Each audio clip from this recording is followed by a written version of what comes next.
your host, Adam Schneider. This is episode 96, and it's going to be an interview episode with Travis Ross and Josiah Sifuentes of the P.O.D.Cast, which is a podcast that started not very long ago. And those guys also talk about print on demand, but they do so from a different perspective.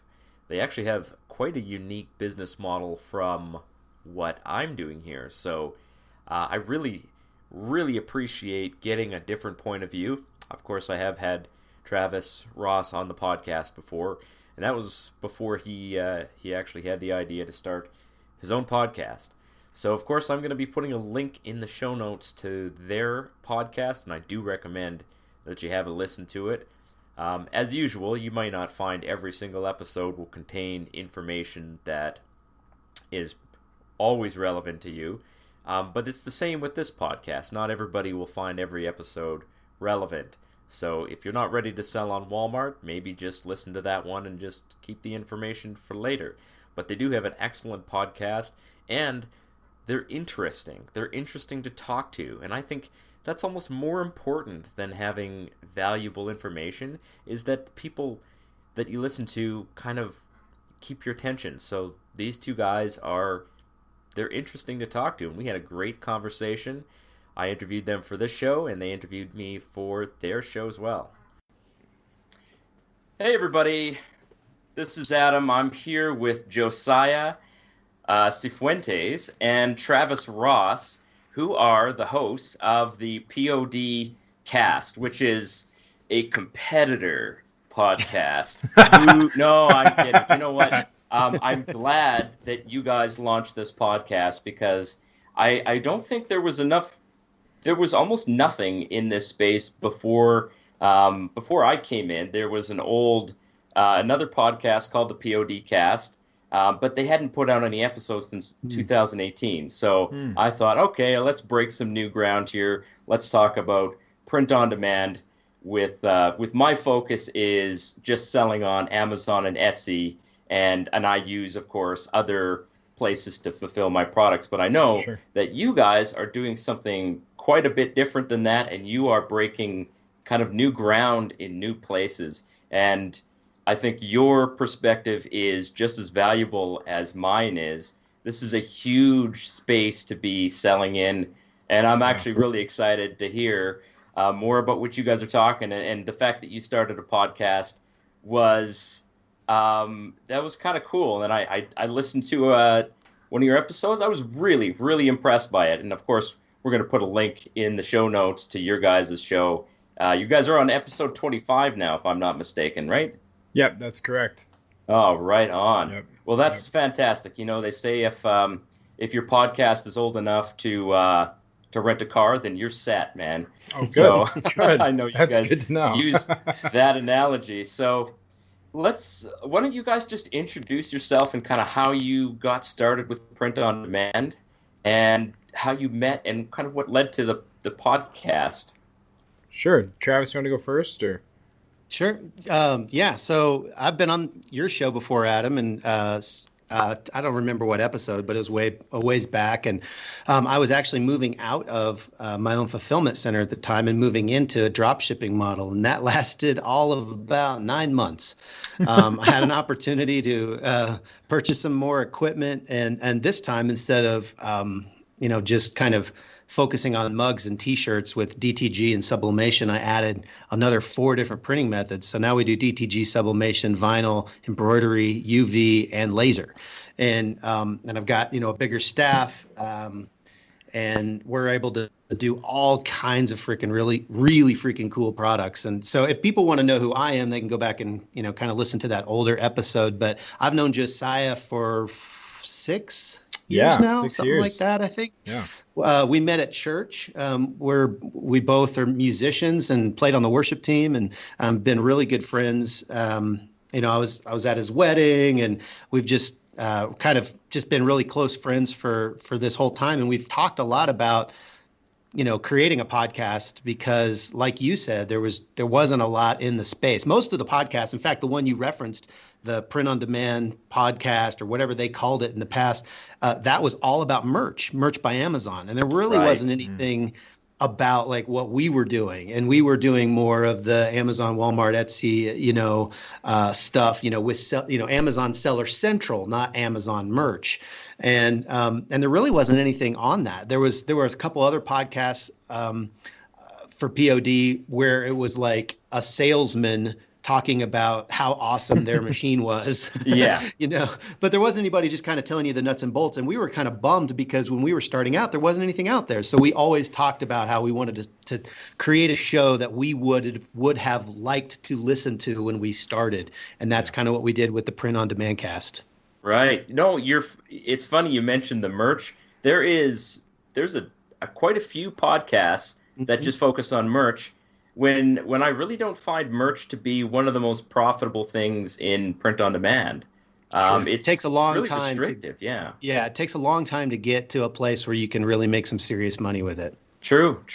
Oh, and for the listeners, if you don't know what DTG is, it is direct to garment printing, which is basically a machine where you just put the T-shirt in, and I believe it just prints to the shirt. Am I correct about that? Yeah, directly to the garment. It's like a giant inkjet printer. You could think of it that way, like a humongous one. And it's all water-based inks, and you just put whatever you're wanting to print on and in there, and it does the job for you. Oh, you know what? I would love to hear more about how you guys managed to secure one of those. I know they're fairly expensive, but it sounds like they kind of save you a lot of time with printing and then sublimating with the machine and everything like that. So that's kind of a new technology, isn't it, a little bit? Yeah, I think it's relatively new. I'd say maybe in the last 10 years, and even more so the ability to print white ink with DTG, because previous DTG printers, you couldn't do white. You were restricted on what you could do. So, but all the new innovations, all the new machines, they do print white. We actually talked about this on our last podcast. It's today Wednesday? Today's Thursday. I lose track of the days. Yesterday, episode 24 dropped of the P.O.D.Cast. We talked more about DTG in depth and the complications that present with white ink and stuff like that. So, but yeah, it's a relatively new technology. You're right. Awesome. Josiah, I know, well, you guys have different businesses and different models. What are you up to these days? Yeah, so I mean, our models are similar. Again, like Travis said, I've known him for 6 years, and when we got started, myself and my father-in-law, he started doing retail arbitrage, a lot of the Amazon hustle, and so Travis actually trained Jason on how to do that.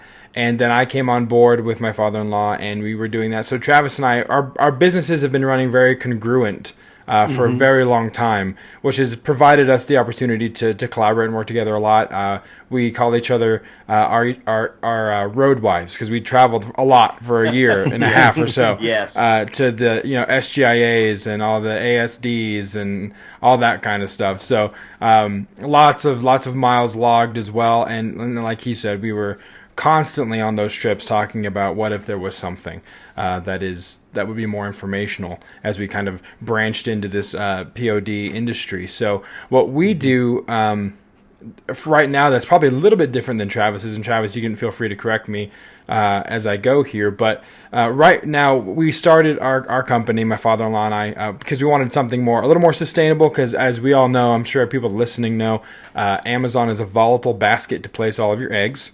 And we wanted to have something more sustainable that we could kind of grow off of Amazon, as well as utilize the knowledge we've gained in the last 3.5 years of selling on Amazon and all the other big platforms, Walmart, Etsy, etc. So what we started to do is reach out to kind of social media influencers, people with followings. TikTok is huge. Instagrammers, home decor influencers, and offer them to create a line of merchandise for them at a print-on-demand model.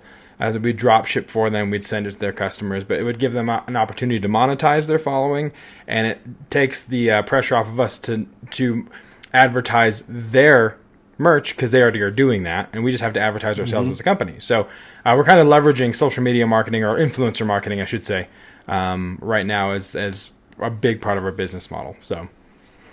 And the cool thing about it is that they actually have a piece of software, or it's like a vendor software company that allows them to create websites, individual websites for each of their influencers. And so each one of their clients has their own site for that particular client's merch. It's really a cool model. And I'm kind of pissed that I didn't think of it first. Yeah, you know what you guys are talking about is something that I wouldn't have even considered in a long, if I had the rest of my life to think about it. You guys are kind of into the supplier chain in that regard. Yeah. So we are more. I guess we are a drop shipper for a lot of people, and work with them in that capacity. And like Travis said, we can do a lot of giving them their own platform, but we can also integrate with the Shopifys and the Squarespaces and Etsy stores. Because home decor is huge on Etsy, and so we have a lot of clients that sell home decor. We do pillows and wooden signs on the DTG printer and tea towels, stuff like that. So we've connected with Etsy owners and integrated pretty seamlessly there. So it's a mix of both their own website through us, and also integrating to the platform that already exists if they come to us with a pre-existing channel. So, right. Well, certainly this is a growing industry, and I know a lot of people, and I'm taking a completely different track myself. I've been focused on Amazon and Etsy, but more as growing as a seller. Sure. So, but I've recently kind of just crossed over into being my own supplier, which is kind of an interesting. It's completely different. There's logistical challenges that I'm like, oh wow, this is what it's like to actually print your own stuff. So I only just crossed that line just a few months ago, and I'm just a baby in the space. But a lot of what I'm doing, of course, now is coaching and content creation, and I do enjoy that quite a bit more. So I'm probably heading down that path myself a bit more. But I am interested to hear. What brought you into print on demand? It sounds like you guys were more Amazon oriented. I know retail arbitrage is kind of how everybody gets their feet wet in Amazon, because it's easy to do. You go find some stuff at a store, resell it. But I know Travis, I think he was doing print on demand by sending in some coffee mugs to Amazon. Did you guys ever do any courses or training in this, or did it just kind of pop up and you decided to jump on it? So I used to run a conference me and another seller named Paul Witter. We did a conference in Colorado called the Rocky Mountain Reseller Conference, and we did it for 3 years. I want to say 16, 17, and 18, I think. I could be wrong, but regardless, I think it was at 17, I heard kind of just in the bar area, somebody talking about sublimating coffee mugs. And the more I talked about, or more I heard about that, I realized I could get a pretty cheap printer and just retrofit it and put, the CISS kit on it to use the sublimation inks. So I bought a printer for $100. I bought a Chinese press for another $100. And I was already on merch, so I already had the designs. I just had to figure out how to print them, and eventually I just built a template in Photoshop and kind of figured all that out on my own, because I had already been doing private label. And you're right, I had started out with retail arbitrage. I had done online arbitrage. I had done wholesale, and I'd done some private label. And I still actually have, I think the last I counted, I think I have 7 SKUs left of my private label that I'm still I'm still actively selling. I've let a lot of them fall by the wayside. But I knew how to create a listing because I'd done private label. I knew, the importance of titles and keywords and bullet points and, the importance of pictures and all that. And so I thought, why not take these assets that I already have that I'm using, with Merch by Amazon, and put them on a freaking coffee mug? If I can do it for $200, I mean, that's nothing. So I started doing that. I started creating merchant fulfilled listings, and then eventually I realized, you can have a merchant fulfilled listing and an FBA listing on the same page. Wow, that's really cool. So I'm going to send in some FBA. And so I started doing that, started testing. And I remember originally I sent in 2 of every single design I had. I quickly stopped that though, because not everything sells. I found that out. So you know, that's kind of the gold nugget, at least from this part of the podcast. If you're going to do that, I would recommend waiting until you get some merchant fulfilled sales before you send in the FBA. Because I ended up with a lot of mugs I had to eventually pull back and or destroy. But yeah, so fast forward, you know, eventually I was in a facility, and then I don't know exactly what happened. I just got a little ahead of myself, and I didn't think I wanted to do it anymore. And like I said earlier, that lasted about 9 months, and now here I am, you know, just going for it again. Yeah. Yeah. Well, I would love to hear more about how you're doing your facility. I know that we've had some discussions about, you know, the kind of packaging that you're using, and just sort of what you're going after. Are you going after more of your own products being launched on Amazon, or are you sort of becoming more of a supplier for other people? Both and. Personally, I still sell on Amazon.com, Walmart, and Etsy. I was selling on eBay, but I found that wasn't very profitable.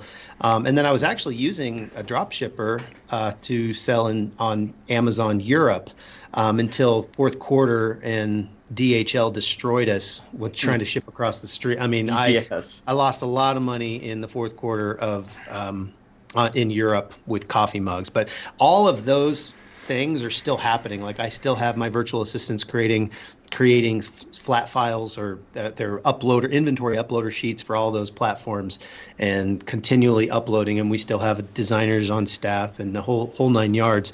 Simultaneously, I have one really large client that has he actually manages, I want to say, like 20 or 30 different Amazon accounts, and all of them have, you know, hundreds of thousands of print-on-demand products. And so, you know, and all different, you know, from T-shirts to, you know, laser patches to coffee mugs to, you know, just all kinds of, you know, everything that we're doing in-house now, we're able to fulfill for this client. And so, yes, the goal is to continue to scale out the acquisition of new clients to bring on, to fulfill for their, you know, their Amazon accounts, their Etsy accounts, whatever. We have a large variety of products that we can do.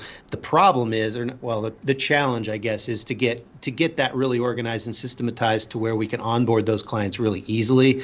I know we were talking about Order Desk, Adam, at one point, and that's something that I actually was just looking at. I have 3 tabs open in my Chrome browser right now that I was literally looking at like earlier today, and had a little email chat with one of the devs talking about how I could use that as a fulfillment center. So that's the long-term goal. I know Josiah, they have I think they're going a little bit different direction. Yeah, so we're still continuing to expand, like Travis said, on the major platforms, Etsy Amazon and Walmart, and then my wife has an Etsy shop that she's building out as well. But then again, building out our clientele list and drop shipping for other people is a big focus of ours as well. So it's probably, I don't know, maybe 60-40 or 70-30 or somewhere in there as far as the split of, we're still trying to launch our own or build our own Amazon content still, because it's always good to diversify and have different income streams and not, you know, focus on or throw the baby out with the bathwater just because you are trying to build this thing out with you know, off Amazon clientele. Doesn't mean that you should just forsake the fact that Amazon's a massive platform and you already have art and you already have designers on staff. So why not continue to build out that collection as well? So still doing it, both and, I guess, would be the answer.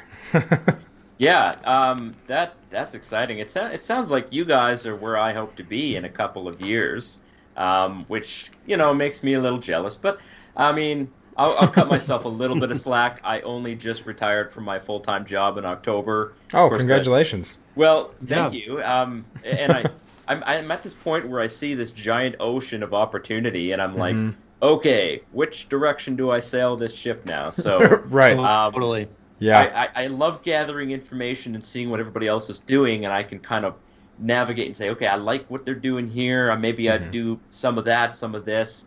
And I'm also interested to hear, because I just hired myself a virtual assistant. I've got him working part-time.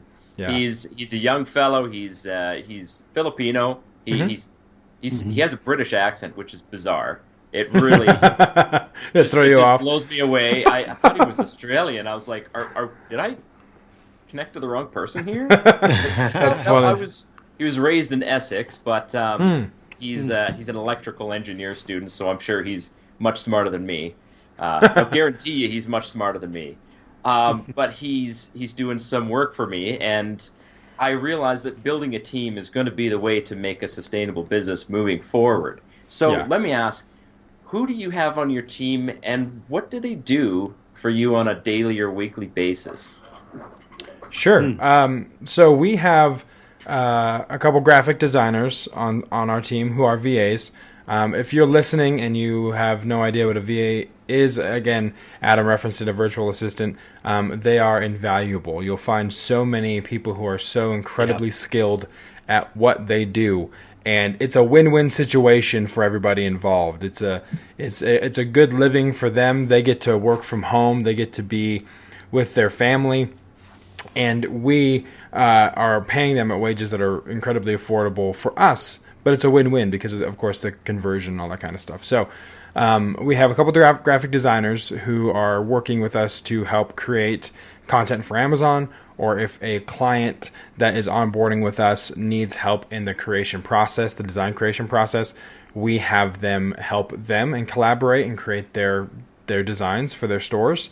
And then we have three actually, VAs who their job is to continue to list content, upload flat files to Amazon and Walmart and Etsy, and just populate as much as they can, as much as we can keep up with them, because they work fast. So we try and supply them continually with enough content for them to list. And the beauty of it is, like, when we're asleep, they're working. So a lot of the times it's just like you're making money in your sleep, which is every entrepreneur's goal and dream is just to make money while you're sleeping. So and then we have a couple of production staff members and shipping staff here that take care of the daily production. One of our productions guy has been out for the last 2 days. He's been sick, so I've had to pinch hit in that department, which I don't do often. But so I would say altogether probably a team of 6 or so, not including myself or my father-in-law, that kind of have different tasks and goals. So Travis, I know you have a pretty well-oiled machine over there too with your VAs and your production crew. Yeah, so we've got we have a designer on staff, and then we had 3 VAs. One just sent me a resignation letter. She was a sweetheart, because a lot of times you just don't hear from these VAs anymore. But she was having a real hard time with her internet and just got frustrated and decided to get another job. So we're probably going to fill her spot, but we're going to do a couple things first. But so we have 2 other VAs that one has been with me for 3.5 years. She's amazing. And another one that we just got, she's only been with us for 7 or 8 months, but she's really a rock star too. And so that's our, offshore team. And then in-house, I have an operations manager, and what she does is she basically creates systems. And then she also does my HR for me. So anybody that is hired here, she, onboards them and has them fill out all the forms and all that stuff, and then overseas she runs the payroll for them and pays them via PayPal, and so she handles that. But then she's like a system, an SOP, which is a standard operating procedure. She's a SOP whiz, and she makes amazing SOPs, and so her job really is to work with me to extract the stuff that's in my head and put it into a system that people can follow.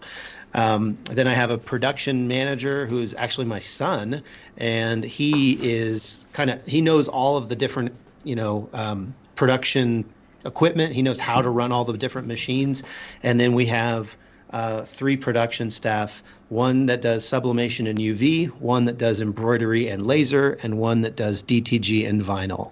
And then they all basically produce, and they all do their shipping too. My son, the production manager, he's also he orders the blanks when we need them, and so he collects all the order sheets and puts all the orders in, and then he also receives the goods when they come to the back and all of that. So that's 1, 2, 3, 4, 5 plus me in the States, and then another 3 overseas. Nice. So a basketball team, in other words. Sounds like. Yeah. No. We're definitely not going to challenge you guys to any games in the near future. No intramural league. Nice team. Yeah. No. We'll work on the one-on-one zone defense here. Nice. Well, I appreciate that. It sounds like you guys are scaling hard. Now, all of this is awesome, but let's talk about the dollar value. What kind of revenue is this business bringing you these days? I know that's a question that is hard. Dollars. Billions. Yeah. Billions with a B. Billions. No, last year, gosh, it's all over the place because of what's happened with my business. I was not in a facility doing it in my basement. Then I was in a facility. Then I was not in a facility having somebody else do it.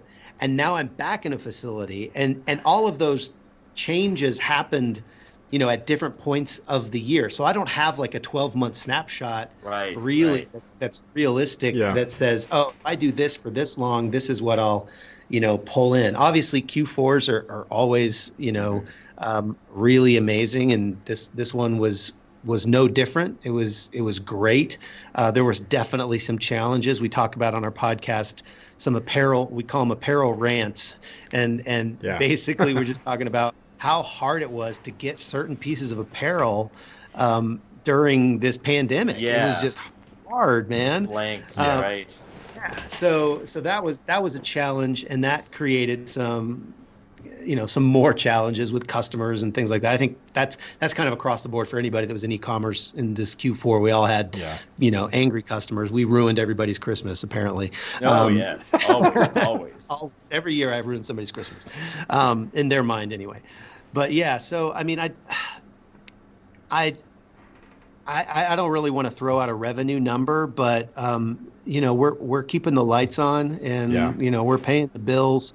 But I do know that I desperately want more clients to continue that trajectory of scaling, because I do see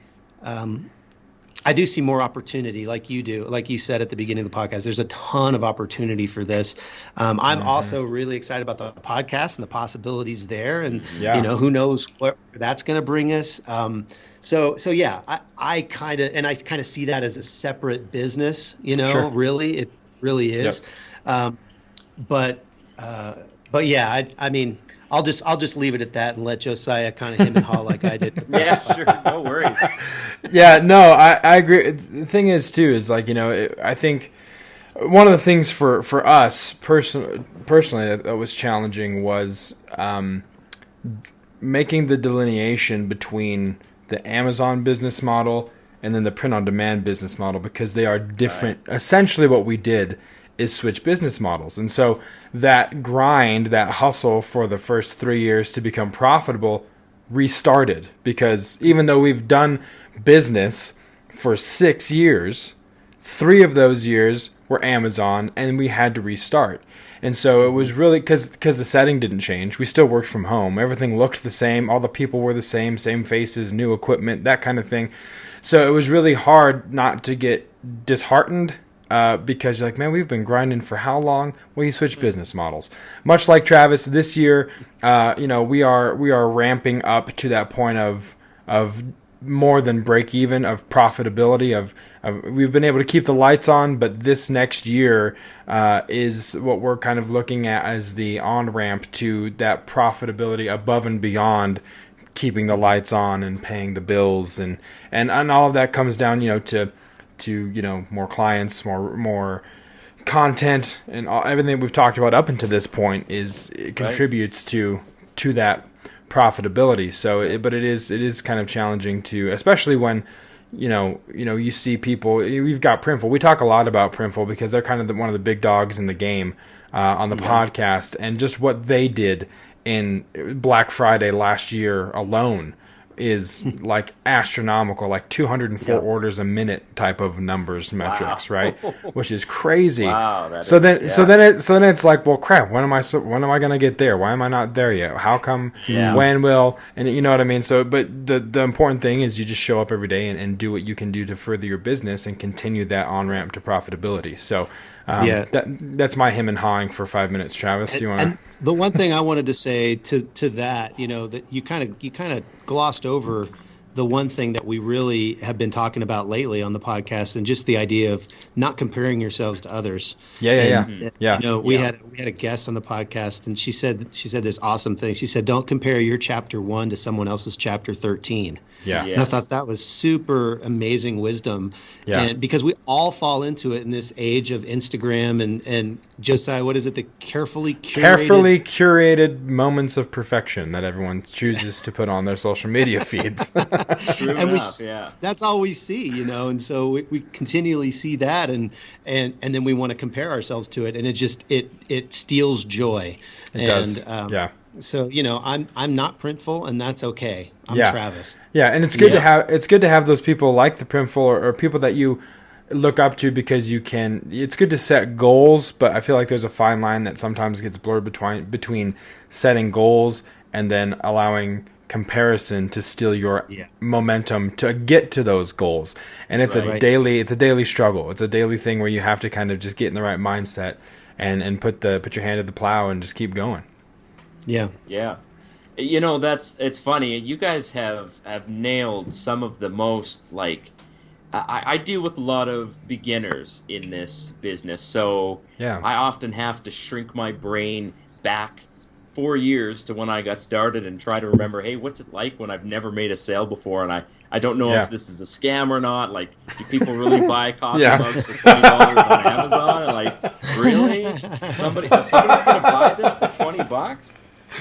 Oh man, that's funny. But you guys are building roads now that you're hoping and praying that somebody's going to travel. But the cost of building that, you don't see the traffic right away, and that's where a lot of new people kind of get mixed up, is that they expect to get the results before they've put the processes and everything in place. Yeah, and it just doesn't work like that.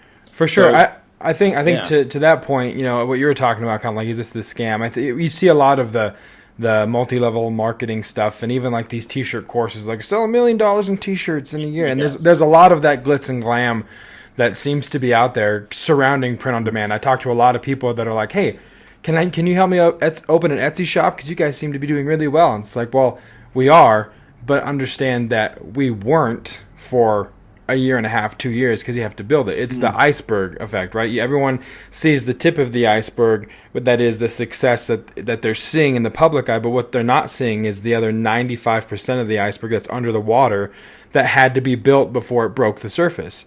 So it's just important to know that it's going to be a grind, and it's going to be a long road, but it's doable if you're willing to put in the work. And I think the reason that Travis and I wanted to start the podcast, and a big part of it for us, at least for me, I'll say, is that it's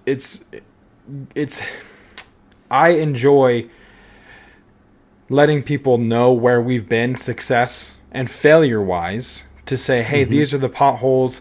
This is what you need to look out for. Don't take that exit. Take this exit. There's a pothole here, and kind of help people navigate and hopefully avoid some of the mistakes and pitfalls that we've made in our journey in print on demand, and help people and equip them and empower them with the tools to build and scale maybe faster than we did, because we didn't know what we know now then. You know what I mean? So I think that's That's a huge part of why I love doing the podcast, is just helping encourage people. Like, it doesn't matter if you don't own a piece of equipment yet, if you're drop shipping, if you have your own, place, it doesn't matter.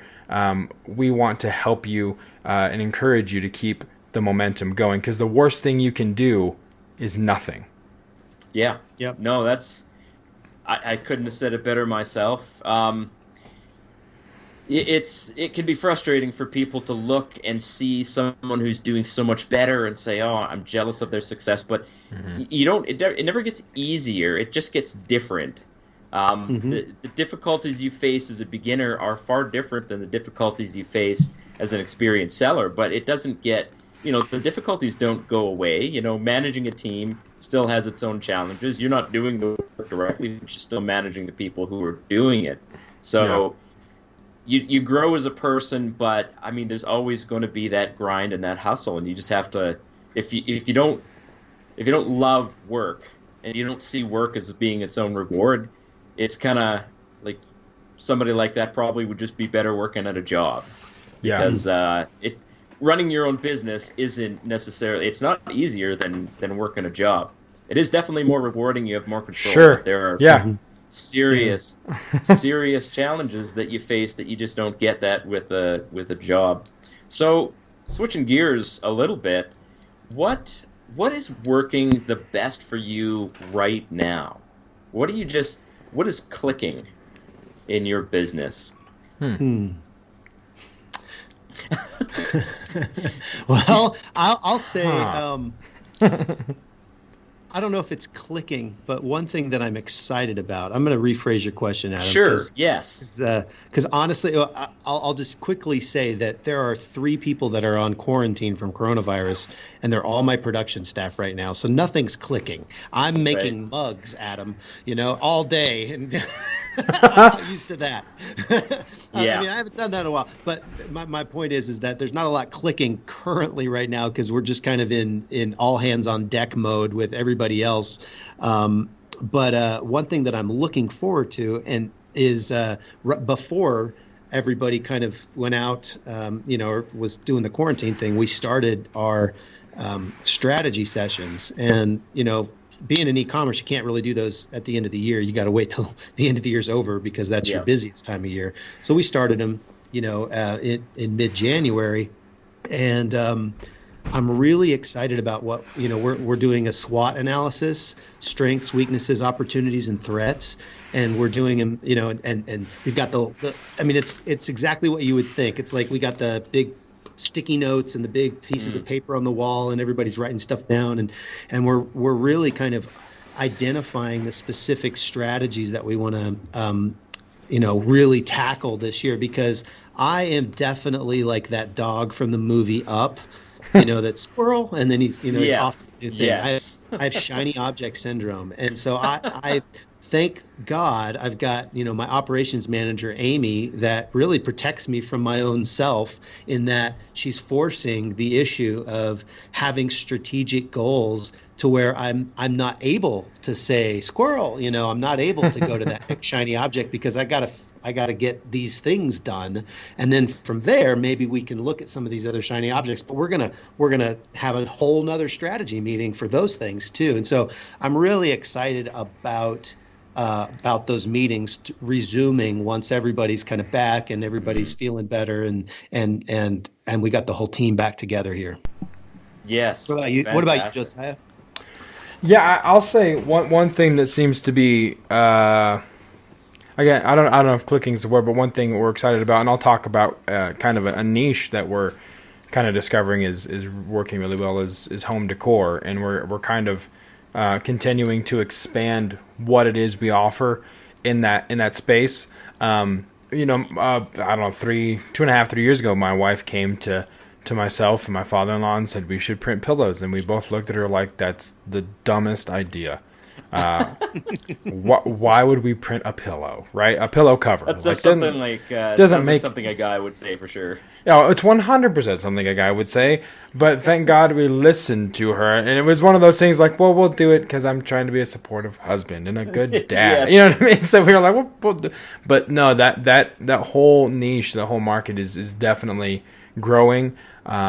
we're doing a lot of pillows, tea towels, totes, wooden signs of various sizes. So it's almost like we're gonna almost become a sign manufacturer if we produce any more home decor items over here. But it's going to be super exciting. And then of course the other things that we're looking to bring on is other print processes like UV printing and stuff is going to be really exciting. But I'd say at the moment, home decor as far as products and niche seems to be the thing that's clicking the best for us as far as production goes. There's just so much out there, and I agree. I mean, when you think about the people that are buying on Etsy, they're mainly women. Yeah, and totally. Of course, women love the pretty things. They love to switch out their pillow covers seasonally, apparently. They do. Yeah, which is crazy. My wife she's like, "Oh, I just bought new pillow covers off of Amazon." I'm like, "Another set?" She buys them for Christmas too. Yeah. So absolutely. there's huge opportunity in that space as well, and that might even be. It could be bigger than coffee mugs or T-shirts, and it's harder to do because there's not as many suppliers that will do that for you. Where there's lots of coffee mug suppliers, lots of T-shirt suppliers. So diving into something that is not as well traveled can be a real opportunity. So I'll have to really take that under consideration. Yeah. For a future me to ponder. Yes. Future Adam. Yes. Future Adam will worry about that. So I guess I'll sum this up for the interview. Do you guys have a website that people can visit to find more about what you do? Maybe connect with you if they're interested in working with you. And of course, the podcast you guys run. Do you have it as a URL or domain? Yeah, we do. So for the podcast, if you want to know more about the podcast, you can go to printondemandcast.com. And then you can email us at info@printondemandcast.com. And I can say, I think, in the 25 episode age of our podcast, or, in the 25 episodes, as long as we've been doing this, I think one of the coolest things is hearing from the people that are listening with their questions, wanting insight or what have you. I really enjoy hearing from people who are listening and enjoying, because it's nice to know that people are actually gaining something from Travis and I rambling into microphones for 40 minutes every week. So it's very, very helpful to know. So yeah, printondemandcast.com, info@printondemandcast, how you can reach the podcast. For myself, what we're doing here, you can go to whatforapparel.com. That's not whatforapparel.com. whatforapparel.com, and you can see what we do there, kind of see our catalog. We're on social media at whatforapparel, and you can reach out to us there as well. So yeah, that's how you can find us. Travis, tell people how they can find Make Your Mark Designs. Sure. Right now, so the website is not active right now. It's one of those things that's coming out of the SWOT analysis and the strategic planning as kind of a high priority to where we can get our catalog online. If you are interested though in connecting with me, just Travis Ross on Facebook. You can friend me. You can message me. I'm on Facebook a lot. I'm in a lot of groups, and would love to to answer any questions you have or connect in whatever way you want to connect. Awesome.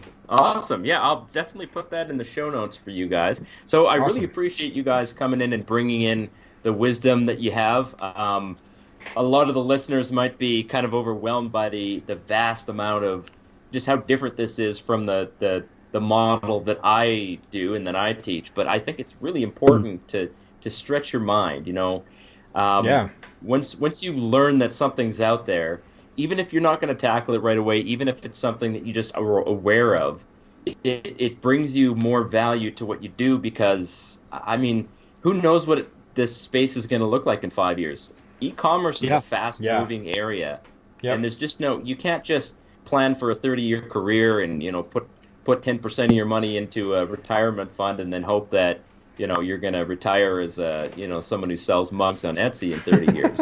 Who knows what it's going to look like in 30 years? Totally. There might not even be a U.S. dollar. Maybe it'll be something else. But Bitcoin. That's awesome. I appreciate you guys.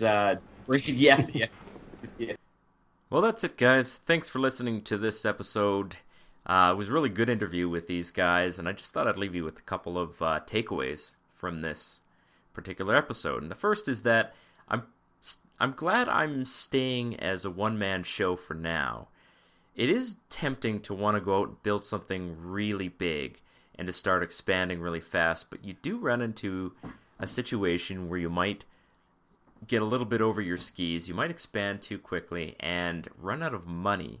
And even if you're making a lot of revenue from your business, if you're spending a lot of money in expenses, if you have lots of overhead, if you've rented a building or you've hired people, you need to make sure that your business contains enough revenue to cover that and then some profit for you. So if you're not ready for expansion, start saving money, start taking that profit and putting it into some kind of investment, putting it away for later.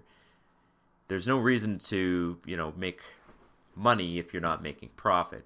My second takeaway is that there's a lot of people out there who are really wise and really good, and you should get to know them. You should become friends with people in this business, and they will bring you higher. They'll bring you forward. They'll mentor you. They'll give you lots of wisdom. So those are my takeaways from this particular episode, and we'll leave it there. Hope to catch you next time, episode 97. It'll just be me, of course, and we'll see you. Cheers.